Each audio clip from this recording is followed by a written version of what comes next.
Bom, vamos mergulhar fundo nisso aqui. A gente vai dar uma olhada num texto bíblico super conhecido, mas de um jeito diferente.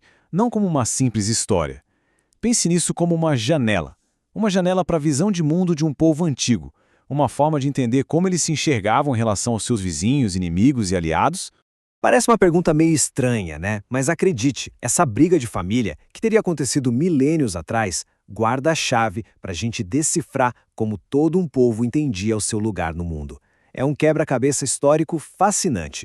A primeira peça do nosso quebra-cabeça está lá em Gênesis, capítulo 9. A história é sobre Noé e seus filhos, logo depois que as águas do dilúvio baixaram. E é aí que uma coisa muito, mas muito peculiar acontece.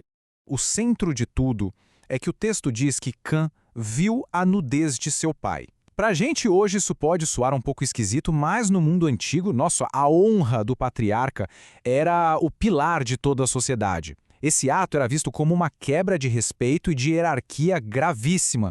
E é aqui que a coisa começa a ficar realmente curiosa. Pensa bem. Se foi Cã quem cometeu o ato de desrespeito, por que Noé amaldiçoou o neto dele, Canaã? A punição parece não bater com um crime, certo? Pois é. Essa aparente falta de lógica é, na verdade, a pista mais importante que a gente tem. Para conseguir decifrar esse mistério, a gente precisa de uma chave especial. Uma chave que muda completamente o jeito que a gente lê não só essa, mas muitas outras histórias antigas. E a chave é este conceito aqui: etiologia. Basicamente, é uma história de origem. Mas o truque é que ela não é sobre o passado distante. É uma narrativa que foi criada para explicar e até justificar uma realidade do presente. Era uma ferramenta para dar sentido ao mundo, explicando por que as coisas eram como eram. Então, essa é a grande sacada. Na superfície, o que a gente tem é um drama familiar.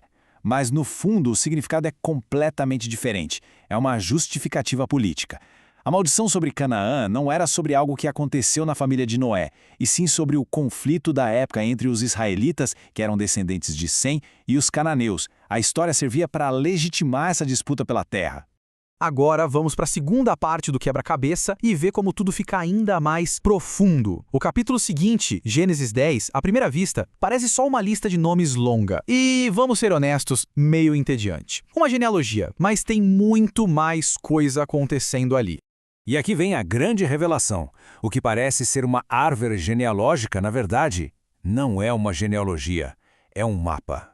Um mapa mundi do mundo antigo.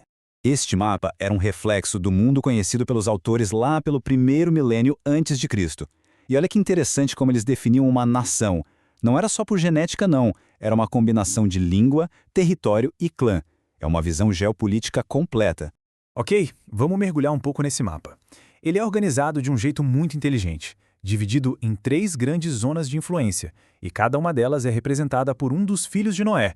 Essa tabela deixa tudo bem claro. Olhando a primeira linha, a gente tem Jafé, cujos descendentes se espalharam para o norte e oeste, representando povos como os gregos e outros indo-europeus. Em seguida, vem Cã, que representa as potências ao sul e sudoeste, rivais históricos de Israel, como os egípcios, os cuxitas e, claro, os cananeus. Por fim, a linhagem de Sem, lá no leste, que engloba os povos semitas, como os assírios, e, o mais importante, a linhagem que leva aos próprios hebreus.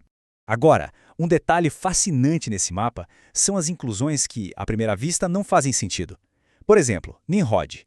Ele representa os primeiros grandes impérios urbanos da Mesopotâmia, mas ele é listado como descendente de Cã, não de Sem. Por quê?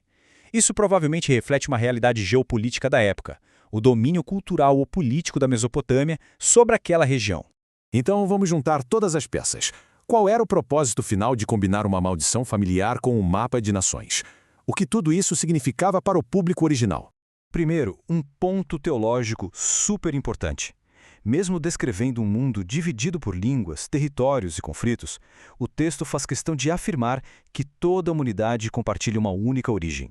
É uma mensagem de unidade fundamental por trás de toda a diversidade.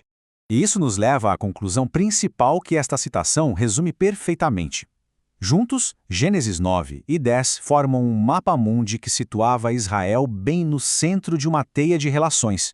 Ele dizia aos antigos israelitas quem eram seus primos distantes e quem eram seus adversários históricos, fornecendo uma estrutura teológica e política para entender seu lugar no mundo. O que nos deixa com uma pergunta para refletir. Se uma história tão conhecida como essa esconde um mapa geopolítico tão complexo, quantos outros textos antigos que a gente lê como simples narrativas são, na verdade, mapas ocultos, projetados para dar sentido à realidade de seus autores?